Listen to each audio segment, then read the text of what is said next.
안녕하세요. 오늘은 연산군의 갑자사화에 대해서 알아보겠습니다. 조금 어렵지만 그래도 재미있게 봐주시길 시작하겠습니다. 1504년 조선의 궁궐에는 왕의 분노가 점점 고조되고 있었습니다. 연산군, 젊은 왕은 우연히 자신의 어머니 패비윤 씨의 비극적인 죽음에 관한 사실을 알게 되었습니다.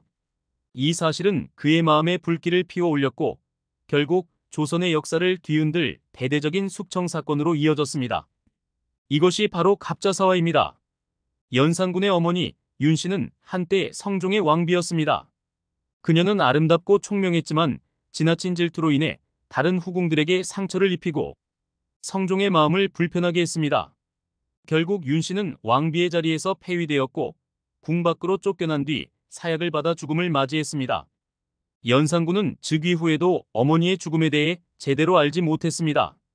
하지만 어느 날 우연히 패비윤 씨의 죽음에 대한 기록을 발견한 그는 큰 충격에 휩싸였습니다. 내 어머니가 이런 비참한 죽음을 당했다니? 누가 그녀를 죽음으로 몰아넣었는지 반드시 밝혀내야겠다. 분노에 사로잡힌 연산군은 자신의 어머니를 죽음에 이르게 한 사람들을 찾아내 복수하겠다고 결심했습니다. 연산군은 패비윤 씨의 폐위와 죽음에 관여한 모든 인물들을 조사하도록 명령했습니다.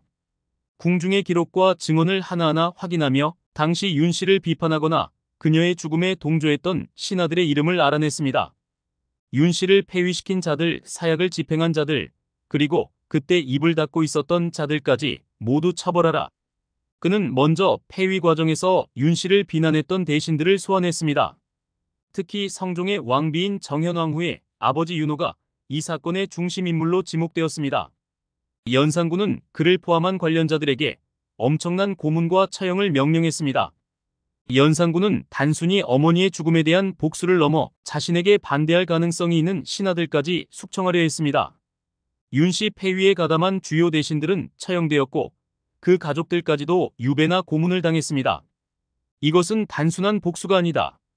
내 통치를 방해하는 모든 자들을 제거하겠다. 연산군의 분노는 멈출 줄 몰랐고 점차적으로 무고한 사람들까지 처벌 대상에 포함되었습니다. 관리들은 그의 명령을 두려워하며 한마디 반론조차 하지 못했습니다. 궁궐 안팎은 공포에 휩싸였고 피비린내가 가득했습니다. 갑자사화는 조선 사회에 엄청난 충격을 남겼습니다. 정치적으로 중요한 관료들이 대거 숙청되면서 국가의 운영이 마비 상태에 빠졌습니다. 그러나 이 사건은 연산군에게 반대했던 신하들만 제거하는 데 그치지 않았습니다. 연산군은 점점 더 폭군으로 변모하며 언론을 탄압하고 사치와 향락에 몰두하기 시작했습니다. 내가 왕이다. 누구도 나를 막을 수 없다. 그는 더욱 강압적인 통치로 조선을 흔들었습니다. 하지만 그의 폭정은 오래가지 못했습니다. 이 사건을 계기로 연산군의 통치에 대한 반감은 극에 달했습니다. 신하들은 왕을 폐위시키기 위한 움직임을 시작했고 결국 중종반정 1506년으로 연산군은 권좌에서 쫓겨나고 맙니다.